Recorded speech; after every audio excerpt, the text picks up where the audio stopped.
एक समय की बात है। एक सुंदर सा गांव था बिलासपुर, जहाँ के ज्यादातर लोग खेतीबाड़ी का काम करते थे। उसी गांव में राजेश अपने पिता रामलाल के साथ खेत में काम कर रहा था। दोपहर का समय था कि तभी गांव का दबंग साहूकार अपने साथी भीमा के साथ वहां आ पहुंचा।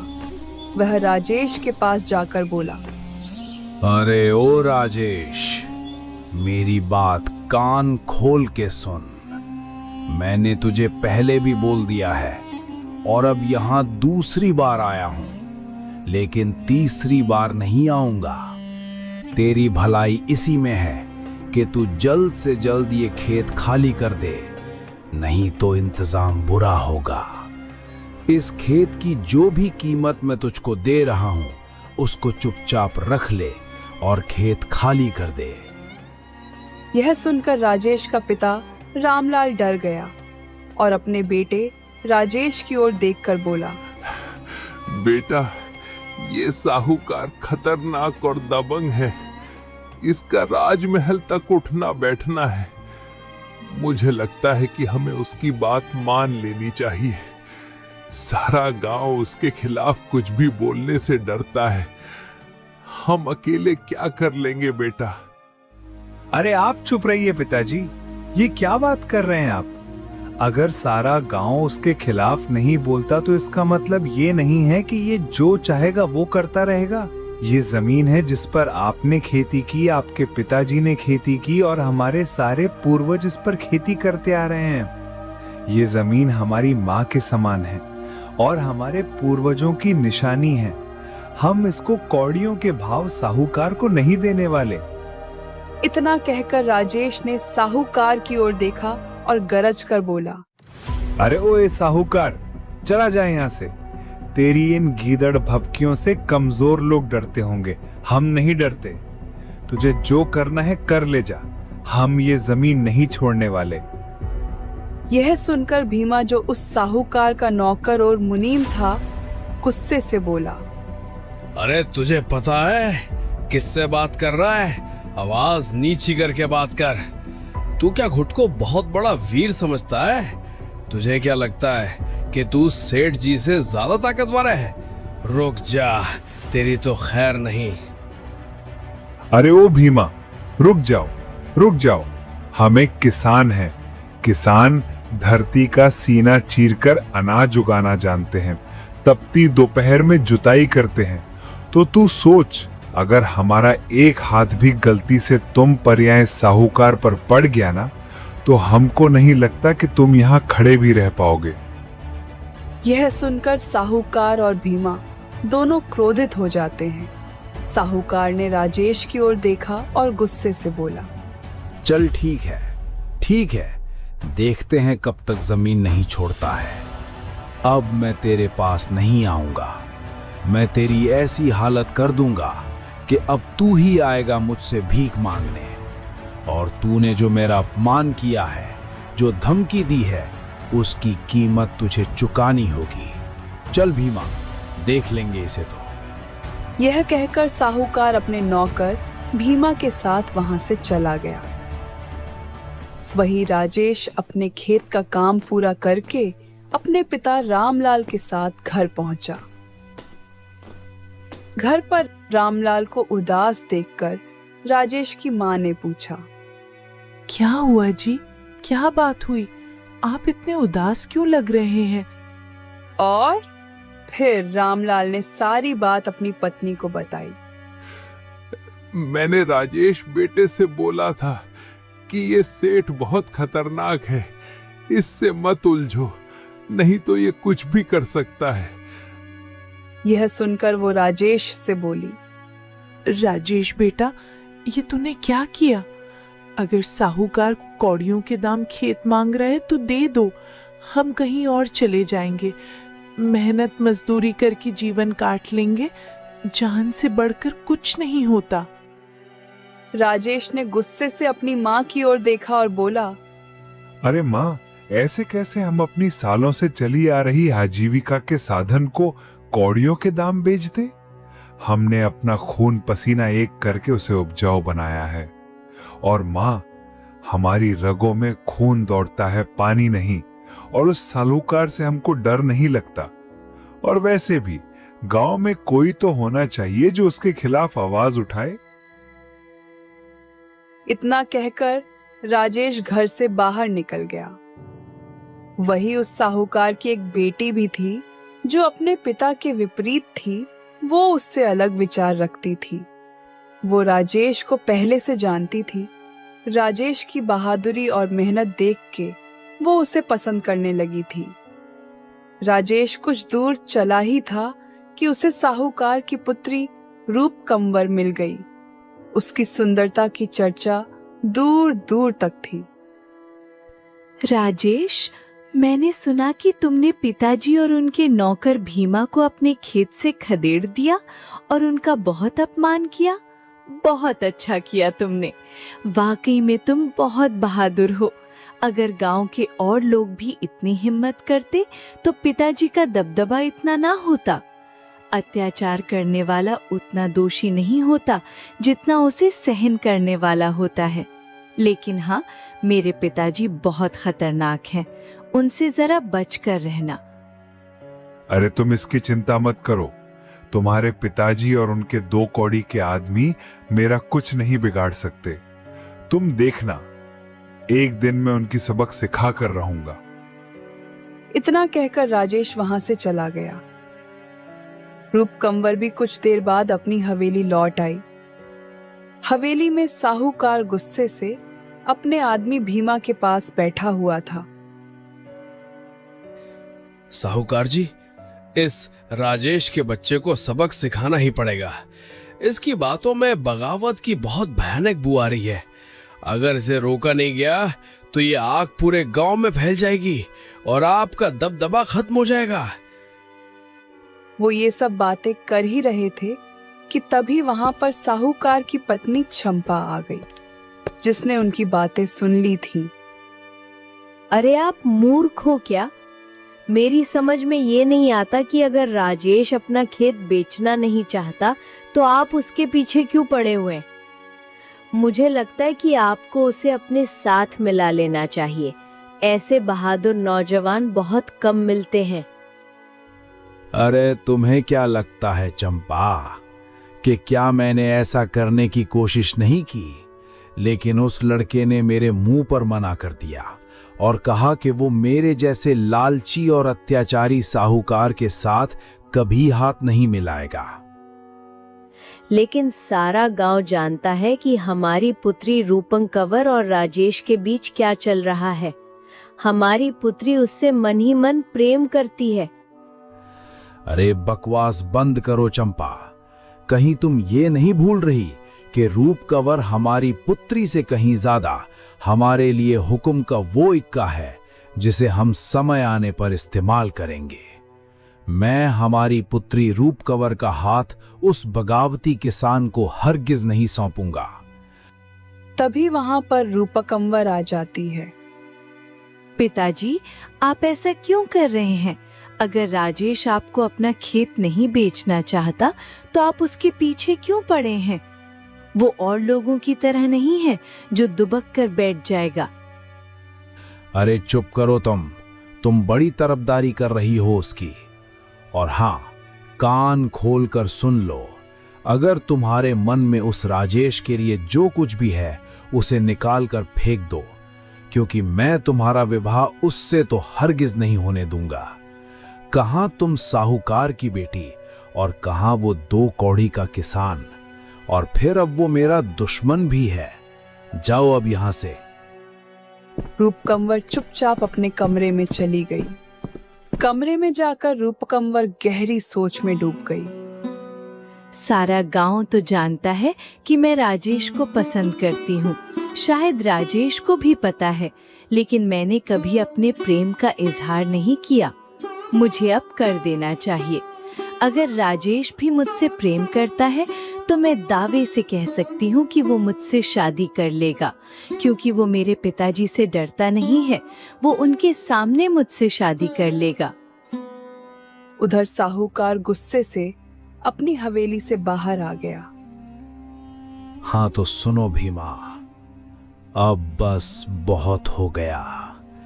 आज रात राजेश अपने खेत में ही रुकने वाला है, क्योंकि उसकी फसल अब पक चुकी है, जिससे अब जंगली जानवरों का खतरा है।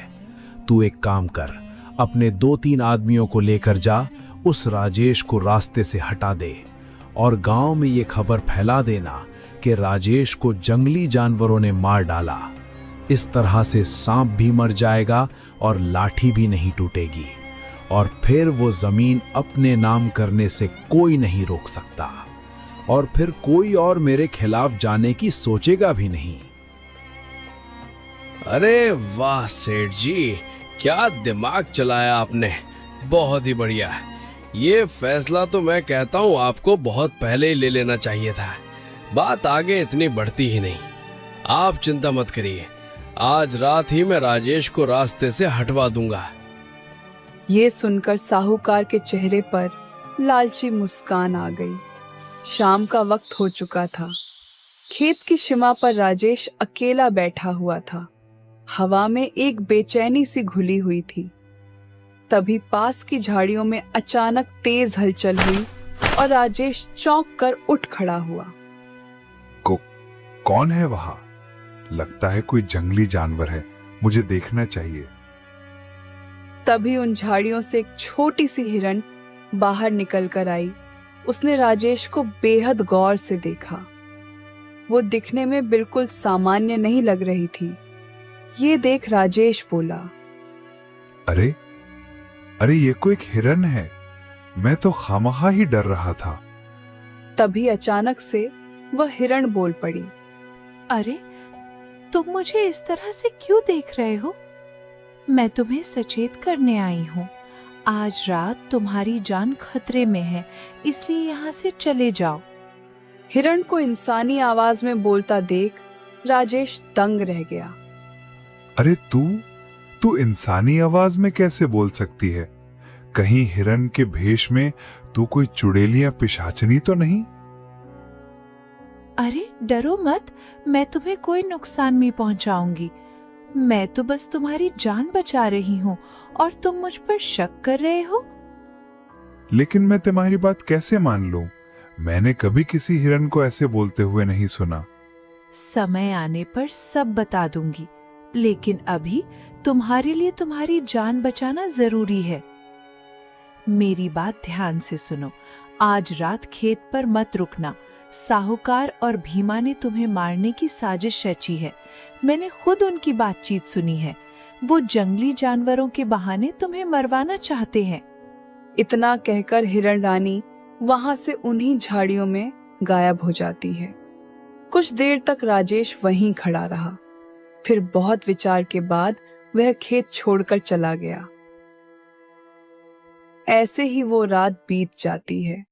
सुबह साहूकार के सामने भीमा और उसके आदमी सर झुकाए खड़े थे। साहूकार का चेहरा गुस्से से तमतमा रहा था। आज पहली बार तुम दोनों खाली हाथ लौटे हो। क्या कहोगे? क्या कुछ बाकी है अभी? अब बोलो, क्या कहोगे? साहूकार जी, मुझ पर यकीन कीजिए, हमने पूरी रात खेत में इंतजार किया, लेकिन राजेश वहां आया ही नहीं। तो हम क्या करते हैं? नामुमकिन। ये कैसे हो सकता है? राजेश फसल पक जाने के बाद कभी अपना खेत नहीं छोड़ता, तो कल रात ऐसे कैसे हो गया? लेकिन सच यही है साहूकार जी, हमने उसे बहुत ढूंढा मगर वो कहीं नहीं मिला। उल्टे कुछ जंगली जानवर जरूर आ गए और खेत में नुकसान कर गए। मालिक, राजेश का यूं गायब हो जाना इस बात का संकेत है कि उसे हमारी योजना की पहले ही भनक लग गई थी, जिस वजह से वो खेत आया ही नहीं। कैसी बात कर रहा है? ये कैसे हो सकता है?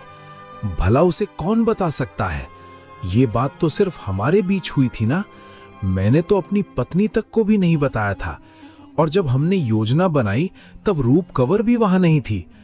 अगर कोई राजेश को खबर दे सकता है तो वो सिर्फ रूप कंवर थी, पर उसे तो इस बात का कुछ पता ही नहीं।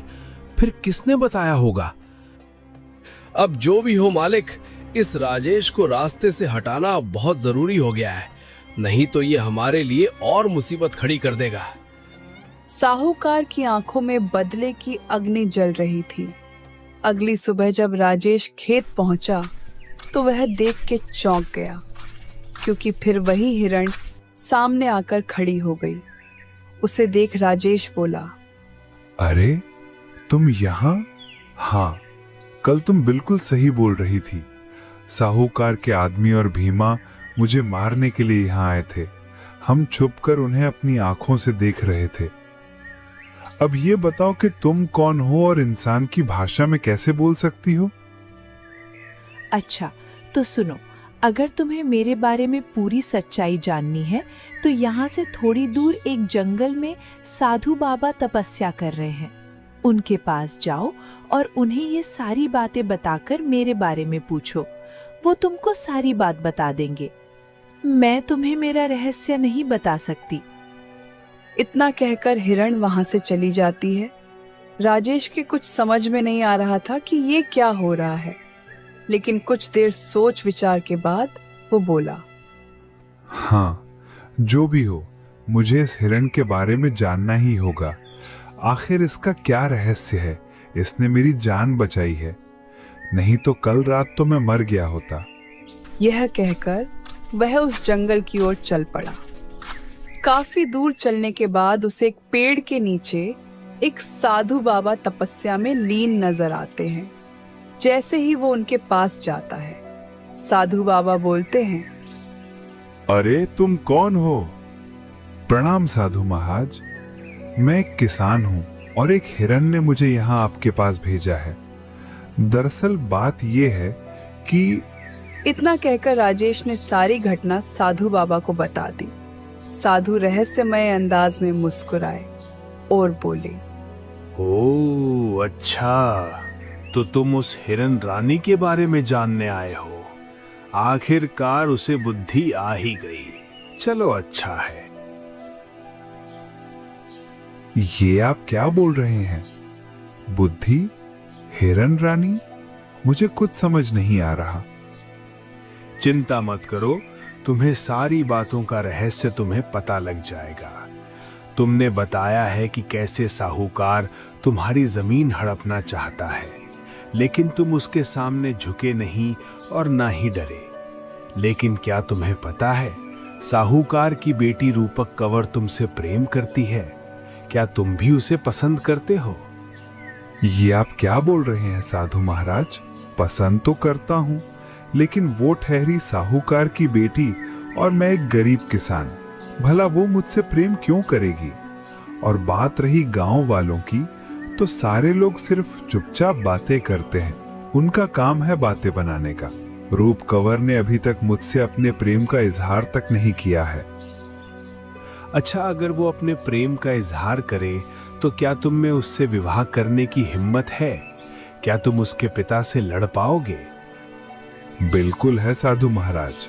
अगर वो मेरी पत्नी बनना चाहती है तो फिर दुनिया की कोई भी ताकत हमें शादी करने से नहीं रोक सकती। अगर उसका पिता अच्छा इंसान होता तो हम उसके आशीर्वाद के बिना विवाह नहीं करते। लेकिन गांव में कौन नहीं जानता कि साहूकार और उसकी पत्नी कैसे हैं। ऐसा कोई दिन नहीं जाता महाराज जब गांव का कोई बच्चा, बूढ़ा या औरत उन्हें कोसते ना हो। हाँ, तो मेरी बात ध्यान से सुनो। अगर रूपक कंवर तुमसे प्रेम का इजहार करे तो तुम्हें उसी गांव के मंदिर में उससे विवाह करना होगा और तुम्हें उस हिरण का आशीर्वाद लेना होगा जो तुम्हें खेत में मिली थी। जब तुम उसका आशीर्वाद लोगे, तुम्हें सब समझ आ जाएगा। उस हिरण का श्राप टूट जाएगा और वो अपने असली रूप में आ जाएगी। अगर तुम्हें ये करने की हिम्मत है तो तुम्हारा विवाह मैं स्वयं संपन्न कराऊंगा। बताइए भला, ये क्या बात कर रहे हैं? अगर रूप कंवर मुझसे प्रेम का इजहार करती है तो जरूर उससे विवाह करूंगा, और अगर ऐसा हो गया तो मैं खुद आपको मंदिर लेने आऊंगा। इतना बोलकर राजेश वहां से चला गया। राजेश जैसे ही अपने गांव पहुंचा और अपने घर गया, उसके पिता बोले, राजेश, देखो बेटा, मुझको पता है कि तुम रात में अपने खेत में नहीं थे, जिससे हमारी फसल को कुछ जानवरों ने नुकसान पहुंचाया है। हाँ पिताजी, क्योंकि साहूकार और भीमा ने मुझे मारने की साजिश रची थी। यह सुनकर राजेश की माँ डर गई और कहने लगी, आओ, अब समझी, इसीलिए रूपकमर सुबह के समय यहाँ पर आई थी, तुझे ढूंढती हुई। बोल रही थी तुमसे बहुत जरूरी बात करनी है। यह सुनकर राजेश चौंक गया और तुरंत घर से बाहर निकल पड़ा। कुछ ही दूर गया था कि रूपकंवर उसे मिल गई। अरे, तुम कहाँ चले गए थे? मैं कब से तुम्हें ढूंढ रही थी। काफी दिनों से मेरे मन में एक बात दबी हुई थी। बहुत दिनों से मैं तुम्हें ये बोलना चाहती थी। मुझे तुम्हारी बहादुरी देखकर बहुत अच्छा लगता है। न जाने क्यों तुम मुझे किसान नहीं बल्कि एक राजा जैसे लगते हो। राजेश, मैं तुमसे प्रेम करती हूँ और तुमसे विवाह करना चाहती हूँ। क्या तुम मुझसे विवाह करोगे? ये सुनकर राजेश को अपने कानों पर विश्वास नहीं हो रहा था। वह खुशी से झूम उठा। रूपकंवर, न जाने कब से मेरे कान तुम्हारी जुबान से यही सुनने को तरस रहे थे। आखिरकार तुमने ये सब बोल ही दिया। मुझे डर था कि तुम मुझे पसंद करती हो या नहीं, इसलिए मैं नहीं बोल पाया। हाँ तो चलो, अब हम गांव के मंदिर में जाकर शादी कर लेते हैं। राजेश तुरंत रूपकंवर को साधु के पास ले गया। साधु उन्हें देखकर प्रसन्न हो गए। हाँ, लगता है कि रूपक कंवर ने अपने प्रेम का इजहार कर दिया है। फिर वह साधु राजेश और रूपकंवर को गांव के मंदिर में ले गया और तेज आवाज में मंत्र पढ़ने लगा। तभी बड़ी फुर्ती से वही हिरण वहां दौड़ती हुई आ जाती है। राजेश और रूपकंवर की शादी का सुनकर पूरे गांव में हड़कंप मच गया। यह बात जब साहूकार और उसकी पत्नी चंपा को पता लगी तो वह बुरी तरह चौंक गए। अरे, अब हैरान होने से कुछ नहीं होगा। मैंने तो पहले ही कहा था। अब जल्दी से मंदिर चलो और किसी भी तरह से उनके विवाह को रुकवाओ, नहीं तो हमारा सपना अधूरा रह जाएगा। जल्दी चलो। उस राजेश की इतनी हिम्मत, मैं ऐसा हरगिज नहीं होने दूंगा।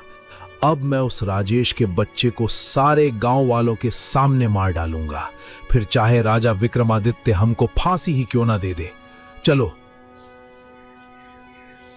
इससे पहले एक वहां पहुंचते उनकी शादी हो जाती है और वो उस हिरण का आशीर्वाद लेने लगते हैं।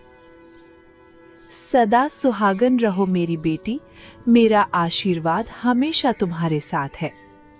जैसे ही उसने उनको आशीर्वाद दिया कि रंग बिरंगी रोशनी के साथ हिरण एक सुंदर रानी में बदल गई। ये देख सभी गांव वाले दंग रह गए। अरे साहूकार जी, ये तो इस राज्य की रानी लीलावती है, राजा विक्रमादित्य की पत्नी। इसका मतलब रानी लीलावती ने ही विवाह संपन्न कराया है। ओह, इसका मतलब इस राजेश की पहुंच राजमहल तक है। अरे भागो रे भाई।